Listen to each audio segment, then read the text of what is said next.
Your Life in Sex Island, Chapter 2, In Praise of Professional Liars, page 28.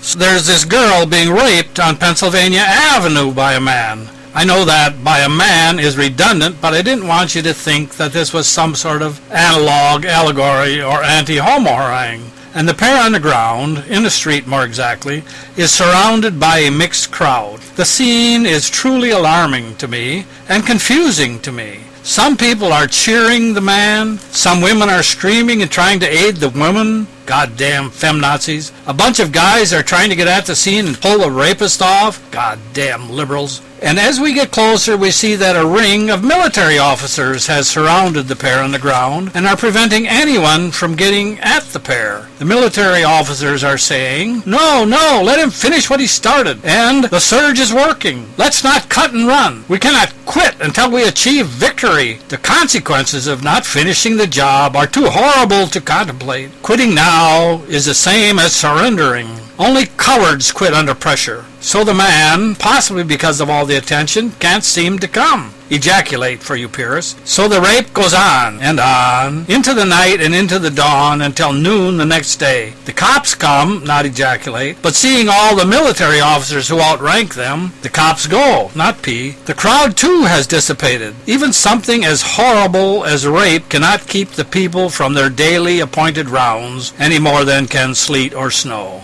We ourselves also exited the scenes, while the military officers still uphold that we must maintain our course to victory. Okay, so you know that I am the liar here, because of course military officers would never egg on a rapist. So this is an example of liar too, except that I am not trying to convince you of anything. Now, of course, military officers do that as regards to war. Do say things like, "Let's get started because you can't begin until you start." And once started, they say, "Let's not stop because that would be like quitting." Oops is not in the military vocabulary. But we know, of course, that rape is a far greater crime than war, so military officers would never encourage a rapist. War is far, far less personal than rape. It is true that war, for example the Iraqi war, may cause thousands of rapes, but it is not personal. It is the fog of war. There can be, indeed there often are, usually are, inevitably are in fact, thousands of rapes. Often it is a weapon of war. But those rapes, are very, completely, absolutely excusable because they are not personal. I mean, they may be personal to the people involved, but to us they are not personal. So it is the military officer's duty to minimize the public knowledge of war-related, interpersonal, non-consensual contact with physical friction, organ peacemaking interaction, hereinafter to be known as Winko, C, clockwise, P, Fupi, E, or the like. I remember riding in an army jeep and noting a posted sign something like, quote, "This personnel vehicle will not be placed in motion until all personnel vehicle body restraints have been placed in operation," unquote. That's a short way of saying fasten your seatbelts or no go. No embedded buddy journalist is likely to file a story about Winko, clockwise, P, Fupi, E. In fact, embedded buddies file the stories as written by the military officer. Conclude. Military officers do not encourage rape, nor, I might add, do military officers applaud death. Death is merely a literal side show of war. Yet death is entirely excusable, indeed expected, though it is in fact not the purpose of war. The purpose of war, as we all know, is to achieve our national interests by means other than diplomacy. Another word for diplomacy is talking or negotiation. Some people say persuasion. But persuasion is not the way of military officers, or of the U.S. State Department, of course. They, the military officers and the staties, say that you must negotiate from a position of power or strength. You must be in a position, and the other guy must know it, to kick the shit out of the other guy, or in the words of Bush 1, kick some ass. Maybe he said but